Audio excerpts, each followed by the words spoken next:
Amém, amém, pessoal. Pessoal, hoje nós temos algo maravilhoso. Hoje de manhã, cedão, às 9 horas, nós temos o nosso primeiro culto do final de semana lá em Campo Grande. O nosso novo pastor de missões, pastor Márcio, ministrou lá tremendamente. Ele está aqui, pastor Márcio e a Sheila, estão juntos aqui. E hoje nós temos assim um privilégio também.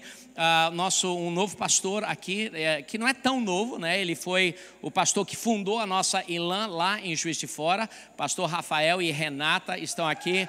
Então, eu já conhecemos eles há muitos anos, ministram aqui há muito tempo. Então, eu quero chamar aqui o pastor aqui no recreio, pastor Rafael. Bom dia! Quem está alegre, quem está feliz aí? Ah, coisa boa. Pessoal, vamos lá.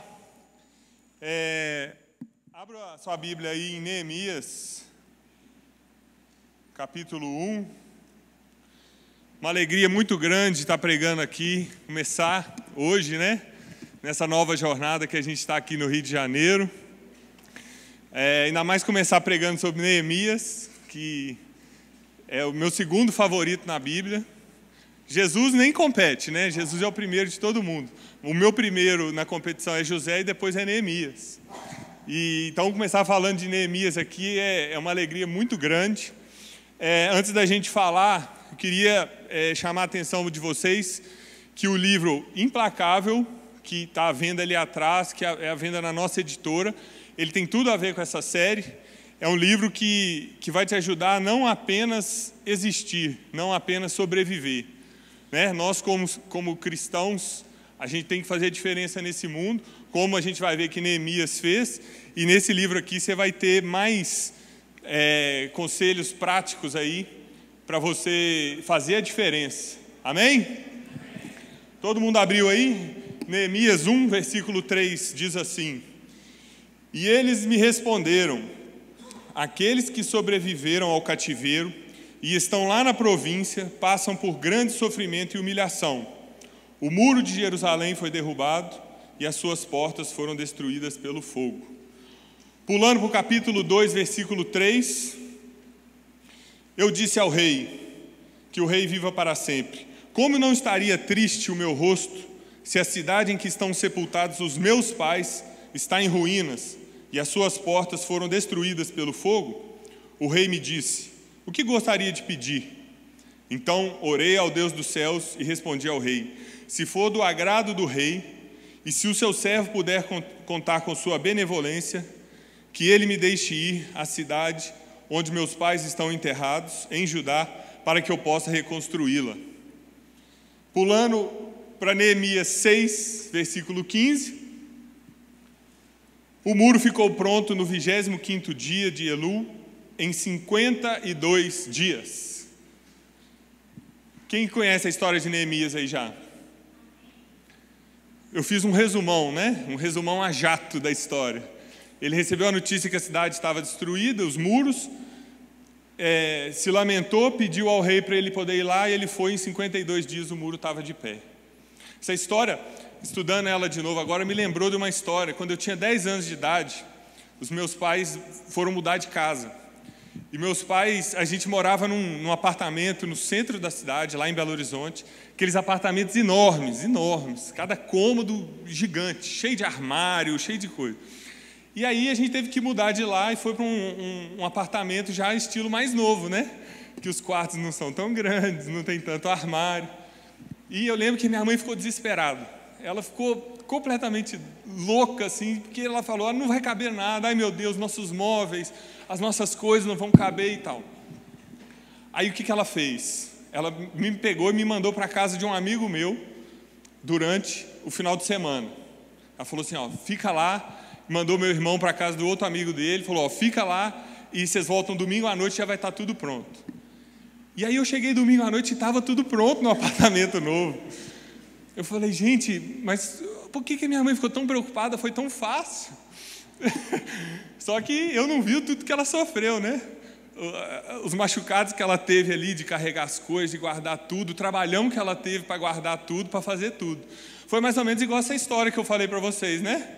Eu resumi tudo, tirando o esforço, tirando tudo que Neemias fez, 52 dias estava pronto, né? Mas não foi bem assim não, gente. O Neemias foi um grande homem de Deus, que se revelou um líder fantástico. E é sobre isso que nós vamos falar hoje, a motivação de Neemias, né? A liderança dele. Todos nós aqui, todo cristão, deveria querer ser um líder. Deveria querer ter, ao menos, os dons da liderança em você. Ah, mas eu sou mais tímido, mas eu isso ou aquilo. Não, mas Jesus falou para a gente brilhar. Jesus quer te colocar em posição de destaque. Você quer? Ele quer te colocar em referência. Como é que você vai influenciar o mundo? Ele falou em Mateus 5,16: assim brilhe a luz de vocês, para que os homens vejam e glorifiquem ao Pai que está nos céus. Como é que as pessoas vão te ver se você não ficar numa posição de destaque? Você quer continuar influenciando menos pessoas, ou você quer mais destaque para poder influenciar mais? Você quer continuar no cantinho da igreja ali, igual uma florzinha de Jesus quietinha, ou você quer influenciar mais? Então você precisa buscar mais das atitudes de Neemias que nós vamos ver aqui hoje, amém? O fato, gente, é que diante de coisas difíceis, de adversidades, a gente fica parado esperando a circunstância mudar. E aí, geralmente nada muda, né?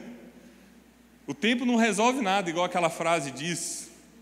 A gente que tem que promover a mudança, né? Neemias não ficou parado.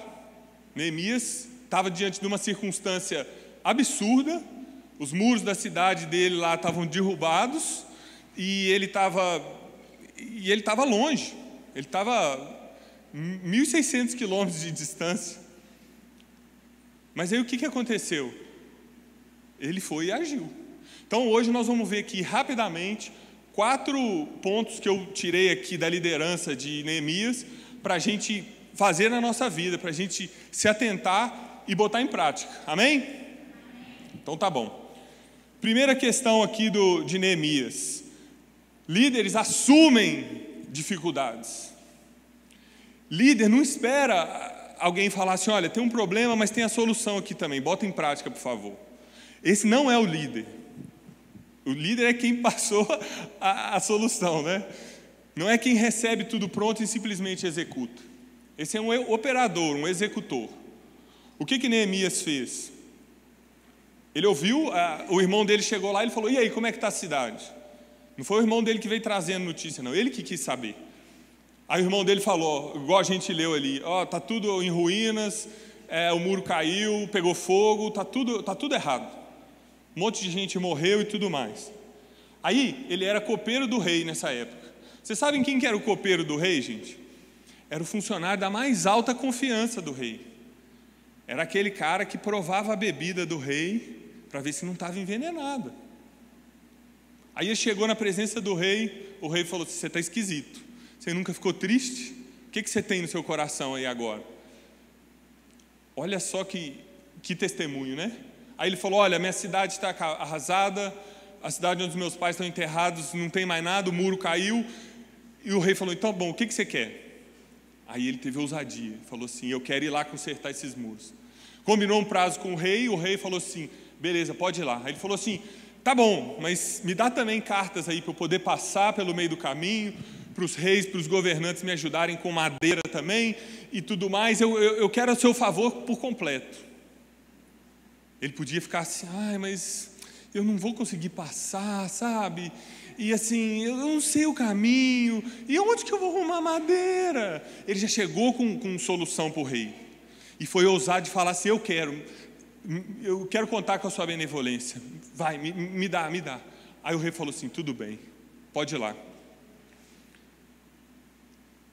É esse tipo de atitude que nós estamos precisando. É esse tipo de atitude que vai começar a fazer diferença lá na sua casa, lá no seu trabalho, onde é que as coisas estão todas do avesso, onde é que você olha e fala assim: gente do céu, não tem nada em pé, está tudo pegando fogo aqui.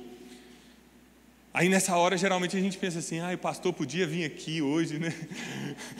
acho que eu vou falar com o pastor para vir orar aqui no meu trabalho, que não sei o quê. Você não entendeu nada da história de Neemias, então, porque é você que tem que ir lá e fazer o conserto. Essas coisas que o rei deu para Neemias é o que o rei do céu já te deu. A unção que você carrega. Neemias não tinha o Espírito Santo no coração igual nós temos, e ele foi com ousadia, foi lá e conseguiu o favor do rei. Ou seja, ele conseguiu o favor do rei celestial e está aí parado. Não pode ser assim. Nós temos que ir atrás e fazer a diferença onde é que nós estamos. Olha o que esse cara fez. Ele nem estava na cidade. Tinha um monte de gente lá na cidade que estava assim pensando, ah, meu Deus, agora tudo acabou, já era tudo. Ele estava a 1.600 quilômetros de distância. Ele conseguiu ser liberado. Um emprego que tinha uma importância enorme, uma relevância enorme. Ele conseguiu ser liberado e foi lá, fez a diferença, construiu o muro em 52 dias, sem ninguém mandar, que é o principal dessa história, que é o que eu quero ressaltar aqui. Ninguém falou para ele, vai lá por favor e conserta os muros para a gente. Não, ele que falou, se aquele muro é meu, eu vou lá consertar aquilo lá. E aí, um cara desse, sem recurso nenhum, sem nada, fez o que fez, e a gente não consegue abrir um GT na nossa casa? Porque a gente trabalha até mais tarde, porque o trânsito... Aí a gente começa a botar a culpa no mundo inteiro e nunca chama a responsabilidade para nós. Você vai ter um GT na sua casa na próxima temporada, em nome de Jesus, e vai parar de falar assim, eu não posso, eu não consigo, não dá. Ah, não, porque essa temporada, sabe, eu estou estudando, eu estou não sei o quê. Tá bom, mas na última temporada você também falou isso. E na próxima vai ser o quê? Na próxima você vai levar o seu avô para lutar jiu-jitsu, aí não dá para você fazer o GT. Aí na próxima você vai fazer o quê? Não, começa a ter um estilo de vida igual de Neemias, de resolvedor de problema, de líder. Eu vou assumir os problemas e os problemas vão acabar, por mais difícil que eles sejam. Amém? Quando o pastor chega aqui e fala assim, participe de um GT, abra um GT na sua casa, vamos fazer um jejum, sirva nos ministérios e tudo. Ele não está aqui jogando palavras ao vento, não, gente, para alguém chegar e falar assim, talvez. Não, é um conselho do seu pastor, ele está falando isso para o seu bem, para o seu crescimento espiritual. Aí depois você não cresce, você fica na mesma, aí você fica assim, o que será que tem de errado comigo? Mãos à obra. Olha a série que está aí, olha de quem que nós estamos falando nessa série, de Abraão, de José, agora de Neemias, e tantos outros na Bíblia que não ficaram parados. Eles simplesmente pegaram, sabiam o que tinham que fazer e foram fazer. Amém? Provérbios 21, 25 fala assim, o preguiçoso morre de tanto desejar e de nunca pôr as mãos no trabalho. Provérbios 22, 13 fala assim, o preguiçoso diz, há um leão lá fora, serei morto na rua. Não posso abrir um GT porque tem um leão lá fora. Não, você vai abrir um GT porque você não é preguiçoso. Amém? Amém. Segunda coisa para a gente ver na vida de Neemias. Neemias, líderes, têm habilidade nas relações humanas. Coisa difícil de achar hoje, não é não, gente? Inteligência emocional. Capacidade de lidar com seus sentimentos e com os sentimentos das outras pessoas. Quem está procurando emprego aí, gente, é isso que as empresas estão procurando, tá? Tem gente que só preocupa com QI, tem que preocupar com QE também, tá bom? Emoções, inteligência emocional. Isso é outra coisa que fez a diferença na vida de Neemias, porque ele chegou lá e vocês acham que todo mundo estava empolgado, animado igual ele? Não, ele encontrou 1 milhão de problemas com pessoas. E o que ele fez?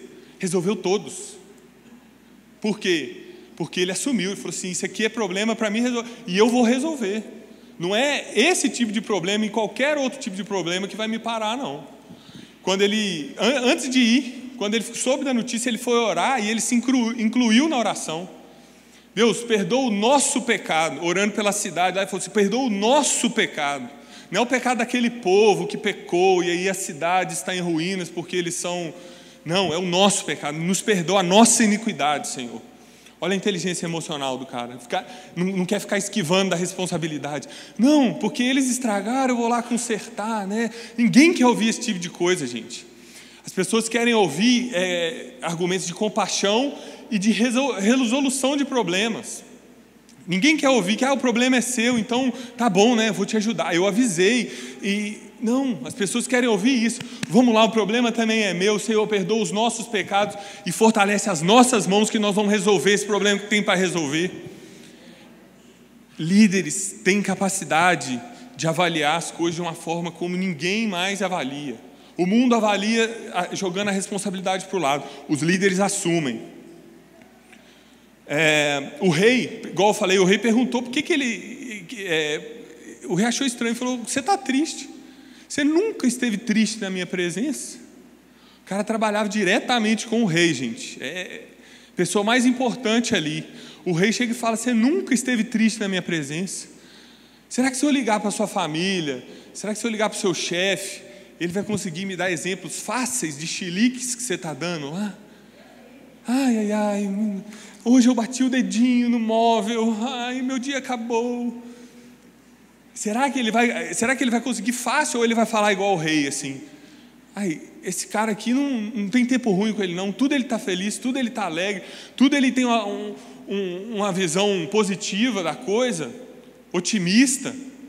Líderes são otimistas, gente. Aí Neemias chegou, passou a visão para o povo, e aí 2 inimigos já surgiram. 2 encapetados lá já começaram isso não vai dar certo, isso aí não sei o quê. Sabe o que ele fez? Ele fez mimimi. Não, ele falou assim: o Deus dos céus vai nos fortalecer diante dessa batalha. Ou seja, deu um zero de emoção para esses caras. Deixa falar. Quem está falando de você, deixa para lá. A pessoa falar mal de você fala mais dela do que de você. Então não precisa responder. Responde para Deus, igual o Neemias fez. Aí eles voltaram depois de um tempo e começaram a zombar. Vocês vão reconstruir esse muro, tá bom. Se subir uma raposa em cima dele, ele cai. Começaram a zombar. O que ele fez de novo? Ouve-nos, ó Deus, pois estamos sendo desprezados. Faz cair sobre eles essa zombaria. E continuou trabalhando. Depois, de novo, eles vieram planejando causar confusão e querer atacar quem estava trabalhando. De novo, ele orou a Deus, mas aí ele montou guarda também. Montou guarda dia e noite para quem estava trabalhando não ser interrompido por esses caras que queriam atrapalhar. Em nenhum momento ele fala assim: ai meu Deus, olha só, eu vim de 1.600 quilômetros para cá, querendo construir esse muro, querendo reconstruir essa cidade, e esse povo todo atrapalhando. Aí, não dá, sabe? Então, eu tento fazer, mas aí... Não olha para o lado agora não, que você vai incriminar uns 3 ou 4 aí. Mas ele não fez isso, que é igual você não vai começar a fazer a partir de agora. Nós temos que encarar os problemas da forma como eles têm que ser encarados, de olho na solução. Aí os inimigos chegaram de novo: vem aqui que nós queremos conversar com você. Aí ele respondeu o famoso: conversa com a minha mão. Eu estou fazendo uma grande obra aqui, você acha que eu vou descer para falar ainda com vocês? 4 vezes os caras chamaram ele, 4 vezes ele falou isso. Aí na 5ª vez os caras falaram assim: você está querendo rebelar e virar rei, né? Por isso que você está fazendo isso tudo. Aí ele falou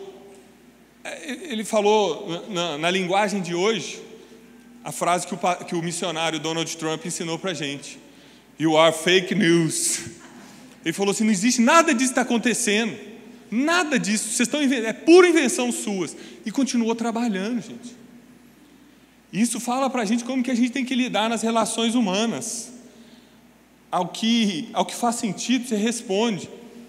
Agora, quem está querendo atrapalhar, você simplesmente fala com ele: tchau, conversa com a minha mão aqui, não quero nem saber de você não. Eu tenho uma obra maior, para que eu vou parar para conversar contigo? O povo começou a cansar e desanimar. Muito trabalho e as perseguições. As pessoas não encaravam as perseguições como ele encarava. As pessoas levavam para o lado pessoal e tal. Então eles começaram a desanimar. E muito cansados já, o que ele fez? Ah, não, gente, eu vim aqui, lá de longe, 1.600 quilômetros, para poder reconstruir o muro, agora vocês vão desistir? Não, ele mudou a estratégia. Ele começou a dividir de novo o pessoal, dividiu as famílias, botou nos lugares onde o muro estava muito baixo para proteger, ou seja, deu tarefa importante para cada um. Ele percebeu que as pessoas precisavam de mais desafio e distribuiu de novo e chamou eles no emocional também. Falou assim: lembra que você está lutando pelas suas famílias, lembra que foi o Deus grandioso que nos comissionou para fazer isso aqui, a obra é toda dele, vamos lá. Mexeu com propósito no coração daquelas pessoas. E o que aconteceu? As pessoas voltaram a trabalhar e pararam com isso. Aí depois começaram as brigas sociais. Ah, esse está me roubando, esse aqui está me cobrando caro, esse aqui está roubando minha propriedade e tudo mais. O que ele fez? Reuniu todo mundo e falou assim: parou com essa briga aqui, nós somos o mesmo povo. De novo ele chegou e falou assim: nós temos que andar no temor de Deus, nós estamos aqui por causa dele. O que aconteceu? O povo arrependeu, devolveu o que tinha roubado e começaram a viver em paz de novo. Quem quer ser assim, gente? Aonde você chega, as brigas, as relações humanas, elas começam a ser normais. Por quê? Porque tem alguém aqui querendo fazer a coisa, assumindo o controle, querendo fazer a coisa da maneira certa, falando assim: não, aqui quem manda é Deus, e nós vamos trabalhar do jeito certo. É simplesmente isso que ele fazia. Ele era simplesmente um indicador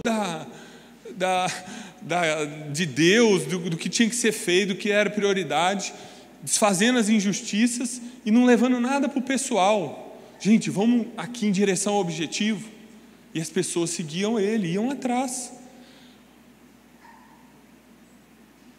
Neemias sabia que se ele atendesse, se ele levasse para o lado pessoal essas coisas, ele sabia que ele não ia conseguir resolver o problema que ele tinha para resolver. Em Provérbios 25, 28 fala: como a cidade sem muros, como a cidade com seus muros derrubados, assim é quem não sabe dominar-se. Então, se ele não se dominasse, ele ia ser uma cidade sem muros numa cidade sem muros. Então ele falou assim: não, eu preciso me dominar, eu preciso saber quem eu sou para poder falar para esse povo e guiar esse povo até a execução do propósito que Deus tem para nós, do que tem que ser feito aqui. Às vezes você serve num ministério, aí acontece alguma coisa, alguém não te dá bom dia, alguém não faz a escala do jeito que você pediu, às vezes acontece alguma coisa, aí, mas assim, sabe, eu vou sair um pouco do ministério, sabe, não, o pessoal lá é bênção, sabe, mas é que eu que preciso, sim, de pensar um pouco, sabe, porque assim, então, sabe, assim, então, assim, é isso. Não olha para o lado de novo, não. Nós não podemos ser assim, gente. Isso aqui é reunião de pessoas vai ter desentendimento. Só que você sabe qual que é o seu propósito nessa vida, para você ficar desistindo das coisas assim? Não quero mais. Não, você tem que servir num ministério, exatamente para você ficar firme, exatamente para você enraizar. O provérbio que a gente leu do preguiçoso fala que ele vai morrer por não trabalhar, por não pôr a mão à obra. Isso mata, gente, isso faz qualquer a fé de qualquer um despedaçar. Por que a Bíblia ordena a gente congregar? Mesmo sabendo que é cheio de gente imperfeita, cheio de pecador aqui. Exatamente para a gente se moldar, a gente ir resolvendo as coisas e fazendo o que tem que fazer, que é a obra de Deus, que é levar Jesus para quem está lá fora e não conhece Ele. E acha que está sofrendo por causa de dinheiro, acha que está sofrendo por causa do casamento, disso ou daquilo. Mas não, o mundo está sofrendo porque não tem Jesus, porque não conhece a verdade do Evangelho, porque não tem a paz que nós temos no coração. Esse que é o muro que eu e você temos que reconstruir. E nós estamos parando porque o irmãozinho não me deu bom dia, porque o fulano não me escalou no dia que eu pedi, aí eu fiquei bravo com ele, achando que ele está de perseguição comigo. Tudo é perseguição, ninguém gosta de mim e tudo mais. Enquanto isso, as almas estão lá fora, perdidas, e a igreja em crise. Quem deveria estar dando solução para o mundo está em crise aqui dentro. O que aconteceu com andar mais uma milha? Que Jesus ensinou. O que aconteceu com dar a outra face? Que Jesus ensinou. Isso não serve para os irmãos dentro da igreja, não? Só serve para quem está lá fora? Eu te falo que os irmãos da igreja e as pessoas que estão dentro da sua casa são as pessoas mais difíceis de fazer isso. E é onde você devia começar, inclusive. Porque se você conseguir dentro da igreja, dentro da sua casa, aí você consegue no mundo. Se você não consegue dentro da igreja e na sua casa, você não vai conseguir no mundo. Embora teoricamente seja mais fácil. O que aconteceu com o andar mais uma milha? Nós temos que ser testemunha disso, nós temos que ser exemplo disso para o mundo. O que Jesus falou? João 15:17. Este é o meu mandamento, amem-se uns aos outros. Ponto. Alguns versos antes ele fala isso de novo e fala assim: amem uns aos outros como eu os amei. Quem aqui Jesus condenou? Quem aqui Jesus falou assim: você é muito pecador, não vou poder te perdoar não, o que você fez comigo é muito chato? Teve alguém que Jesus falou isso aí? Então nós temos que ser exemplo disso lá fora e aqui dentro. Nós temos que transformar a sociedade através de uma explosão, de um avivamento daqui de dentro. Aí o mundo vai olhar, vai ver e vai falar assim: aquele pessoal ali tem um brilho diferente no olho, aquele pessoal ali, eles falam diferente, não é simplesmente uma religião, eles estão vivendo uma intimidade, uma comunhão. E aí vai acontecer igual Atos lá, e o Senhor ia acrescentando que iam sendo salvos. Olha só que beleza, não é? Então, para isso você precisa servir num ministério e você precisa participar de um GT. Se você vai liderar na temporada que vem, beleza, mas essa temporada você tem que participar, senão você vai ficar desconectado, senão você não vai exercitar esse amor ao próximo. Amém? Todo mundo vai procurar um GT aí, quem ainda não tem? Cri, cri, cri. Vamos lá. Líderes são cautelosos e estratégicos. Uma marca hoje, gente, das pessoas é agir conforme impulsivamente, sem pensar, sem fazer plano, sem saber o que tem que fazer, sem saber qual que é a estratégia. Acontece um negócio, a pessoa já toma uma atitude assim drástica. Deu um problema no meu GT, fecha o GT porque não deu certo. Como assim? Vamos resolver o problema, né? Se tem alguém doente, você não mata ele para a doença passar, não, né? Você vai atacar a doença. Então vamos resolver o que está doente, o que aconteceu ali. O que Neemias fez? Ele chegou em Jerusalém, ficou 3 dias só observando, sem falar com ninguém o que Deus tinha colocado no coração dele, ninguém. 3 dias só observando, ouvindo, conversando, sem falar com ninguém o que Jesus tinha botado no coração dele. Aí o que aconteceu? Depois de 3 dias, ele pegou alguns amigos, pessoas de confiança, e saiu examinando o muro. Passou nele inteiro para ver as partes mais críticas, aonde ia demorar mais tempo, aonde estava melhor, aonde ele teria que colocar pessoas mais fortes, pessoas que já tinham experiência naquele serviço. Ele começou a desenhar as estratégias dele na cabeça. Aí ele chamou o povo e falou: olha, Deus colocou no meu coração que nós vamos reconstruir essa cidade e esses muros. Aí o povo se encheu de alegria. Está vendo como as coisas têm que ser analisadas e têm que ser passo a passo? Não adianta fazer alguma coisa em relação a um problema, você tem que fazer alguma coisa inteligente em relação ao problema. Não é só ir na raça.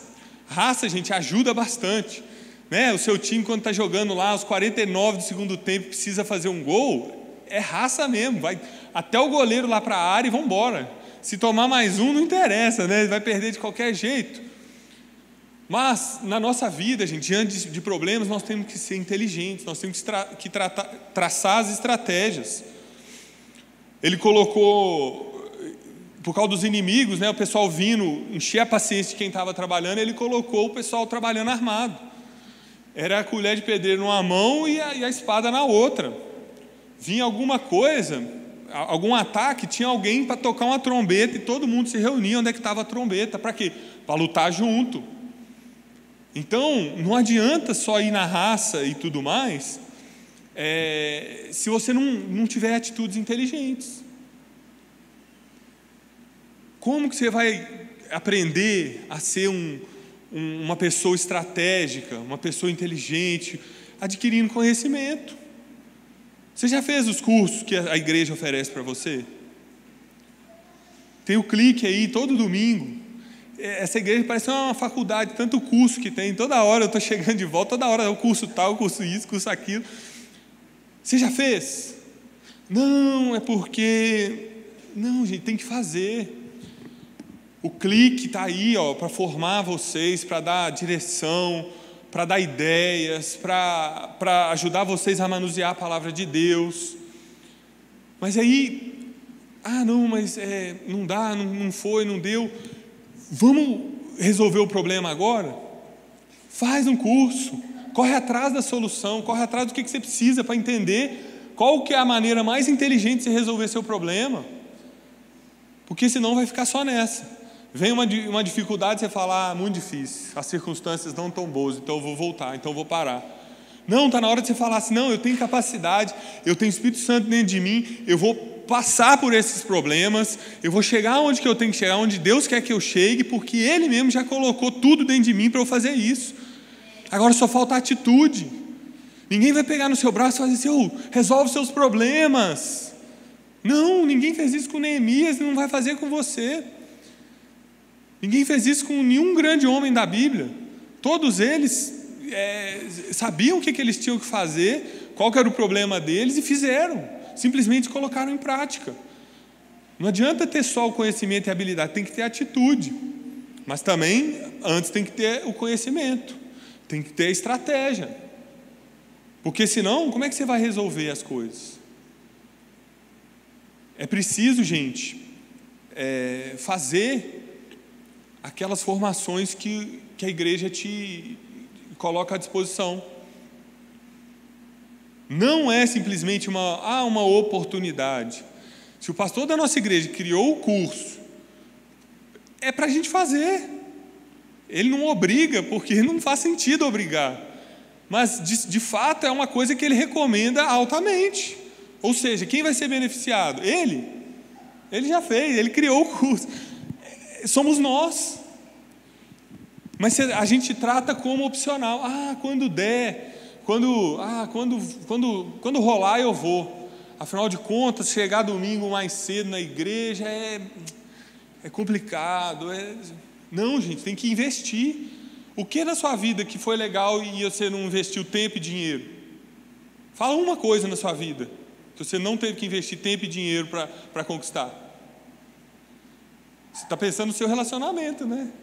O tanto de presente que você teve que dar, o tanto de vezes que você teve que levar para sair, não é? É isso aí. Aqui é a mesma coisa. Você quer crescer espiritualmente? Você quer que alguém conte a sua história, como nós estamos contando aqui hoje de Neemias? Ou você quer sempre ouvir falar de alguém que ouviu falar de alguém, que ouviu falar de alguém, que tinha um homem que era muito próximo de Deus, que tinha um homem que conhecia a Deus, que falou que uma vez ele disse que... Ou você quer começar a fazer igual os homens do Antigo Testamento faziam? Eis que o Senhor está te dizendo. Você tem caixa para falar isso hoje com alguém?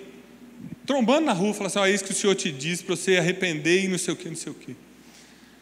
Assim diz o Senhor. Você tem caixa para mostrar essa intimidade com Deus hoje? Para fazer igual Neemias fez? Entrando já aqui no último ponto para a gente orar. Líderes possuem intimidade com Deus.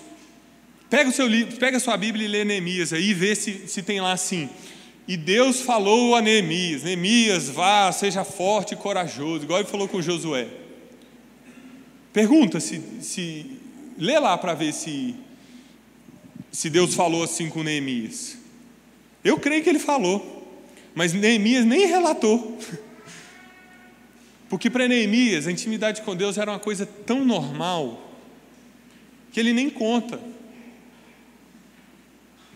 Às vezes o especialista vai te explicar uma coisa, ele pula vários detalhes, porque para ele já é normal. Neemias pulou esse fato. Deus falou comigo que isso e aquilo. É tão normal a vida dele, a intimidade dele com Deus, tudo que Deus falou com ele ao longo desse período, que ele nem mencionou, e Deus falou comigo e tudo mais. Ele nem coloca isso, ele simplesmente fala assim, quando ele recebeu a notícia, ele fala: passei dias lamentando, jejuando e orando. Qual foi a última vez que você passou dias lamentando, jejuando e orando? Reflexão, gente. Qual foi a última vez que você passou dias fazendo isso? Não estou falando antes de dormir, bocejando, não. Eu estou falando dias, lamentando, chorando, jejuando por causa do seu problema. Por causa do problema da sua cidade, da sua comunidade, do seu irmão, do seu GT, da sua igreja. Esse era Neemias, um homem que a gente quer ser igual, ele fez isso. Quando ele pediu para o rei para ir reconstruir a cidade, o que ele falou? Visto que a bondosa mão de Deus estava comigo, o rei me autorizou a ir. Você consegue hoje falar assim: visto que a bondosa mão de Deus está sobre mim, eu vou vencer o desafio tal essa semana? Vencer você vai, eu estou falando essa semana. Você tem ousadia para falar assim: a bondosa mão de Deus está sobre a minha vida agora, e eu vou resolver, eu vou conseguir aquilo que eu preciso. Deus vai me falar, Deus vai me dar a direção, Deus vai me dar uma nova ideia, Deus vai me dar um novo caminho para aquele problema que eu tenho. Alguém chamou ele lá e falou assim: Neemias, esconde aqui, eu tenho uma casa aqui para você esconder, porque o povo vai vir te matar.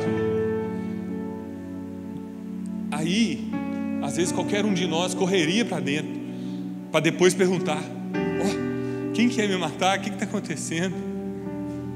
Neemias falou assim: vou não, isso aí é para você me diminuir, isso aí é para o povo desacreditar de mim, eu não vou esconder não sou homem de esconder, eu estou aqui porque Deus me colocou, e eu vou ficar aqui. E no fundo era isso, aqueles dois inimigos dele tinham contratado esse outro cara para fazer ele esconder e parar de fazer a obra dele. Mas porque ele tinha intimidade com Deus, o que aconteceu? Ele não caiu nas ciladas do inimigo. Porque ele tinha intimidade com Deus, ele não perde tempo, ele continuou fazendo a obra dele. E aí o que aconteceu? Depois que ele terminou de fazer a obra dele em 52 dias, fazer um muro de quase 2 quilômetros, de 8 metros de altura, quase 8 de largura, em 52 dias, sem máquina, sem empreiteira, sem uma equipe qualificada, e pegou o povo da cidade. O que aconteceu? Ele fala no livro dele que quando os inimigos e as nações vizinhas souberam, ficaram atemorizadas, porque viram que a obra havia sido feita com a ajuda de Deus. Às vezes você está aqui precisando de que isso fique claro na sua vida, que a obra de Deus está sendo feita. Às vezes você está aqui e nem entregou sua vida a Jesus, a Deus, e essa é a hora que o Senhor quer fazer esse contato contigo. Nunca foi circunstância que foi problema para Deus, nunca. Você pode estar com uma doença grave ou o problema mais grave do mundo. Circunstância para Deus e nada é a mesma coisa. Na verdade, Ele usa circunstâncias ruins exatamente para trazer a gente nesse ponto. Então, para Ele é até bom circunstância ruim, porque só assim que parece que a gente se liga e entregar tudo que a gente tem para Ele. Nunca foi uma circunstância ruim, problema para Deus entrar no coração de alguém, entrar na vida de alguém e também transformar essa circunstância sua. Com certeza que todo mundo conhece um testemunho de alguém que venceu uma doença grave. Eu conheço um rapaz que venceu a doença de Crohn. Ele foi no céu, foi no inferno, viu o anjo, viu o demônio, fez tudo. Procura lá depois você que é doença de Crohn, para você ver se é mole. Todo mundo aqui conhece um caso. E quem é que fez? Foi a pessoa que fez? Não, foi Deus. E esse mesmo Deus está aqui hoje para fazer isso. para entrar no seu coração, para transformar a sua vida e te dar a paz que você precisa. Ainda que você não precise de milagre nenhum, você precisa do maior milagre, que é receber a salvação. Aquela paz que você não tem quando você deita a cabeça no travesseiro, mesmo tendo dinheiro, mesmo tendo uma coisa e outra, é essa paz aí que só Jesus pode te dar. Então nós vamos orar aqui, toda a cabeça abaixada, todo o olho fechado. Nós vamos orar aqui para que Jesus possa fazer uma obra na vida de cada um. Aqueles que estão também afastados, que um dia conheceram Jesus, que um dia foram quentes, mas hoje estão mornos. Também, Pai, no nome de Jesus, nós queremos abençoar, Deus, as vidas aqui, Deus. Nós queremos que o Senhor, Deus, venha com uma unção de liderança, Deus. Nós queremos que o Senhor venha com uma unção aqui, Deus, de Neemias nesse povo, Deus. Ó Pai, em nome de Jesus eu profetizo, Deus, que aqui, a partir dessa semana, Deus, a partir de agora, Deus, essas pessoas, Deus, dessa igreja vão começar a olhar os problemas de uma forma diferente, Senhor. As pessoas vão aqui, Deus, encarar e assumir, Deus, cada situação na vida deles, Deus. Vão parar de esperar uma resposta externa, Deus. Vão parar de terceirizar responsabilidades. Em nome de Jesus, Deus, que o Senhor possa ajudá-los, Deus. Dá estratégia, Deus. Dá, Deus, o que eles têm que fazer. Dá a tua bênção, Jesus, para que eles vençam, Deus. Dá poder do alto, Senhor. Dá unção do Senhor, Deus, para que eles possam vencer, Deus, essas ciladas, essas situações. Pai, no nome de Jesus, Deus, que o Senhor possa vir aqui, Deus, tocar o coração daquelas pessoas que não te escolheram ainda, Senhor. Que hoje, Deus, elas possam vir fazer essa escolha, Deus. Em nome de Jesus. Todos repitam comigo: Senhor Jesus, hoje eu te peço, entra no meu coração e na minha vida. Faz uma obra de novo, faz uma obra nova na minha vida. Traz aquela paz que eu tanto espero. Me salva e me cura agora, Pai, no nome de Jesus. E eu também, Deus, que andei desviado, andei longe dos caminhos do Senhor. Ó Pai, eu te peço perdão agora, Deus. E volto para o Senhor nesse momento, Deus. Peço, Deus, novamente, Deus, a tua bênção e o teu poder sobre a minha vida, Pai, no nome de Jesus. Se alguém fez alguma dessas orações pela primeira vez, levante sua mão, toda a cabeça abaixada, todo o olho fechado. Se alguém fez alguma dessas duas orações pela primeira vez, levante sua mão. Nós vamos orar por você, em nome de Jesus.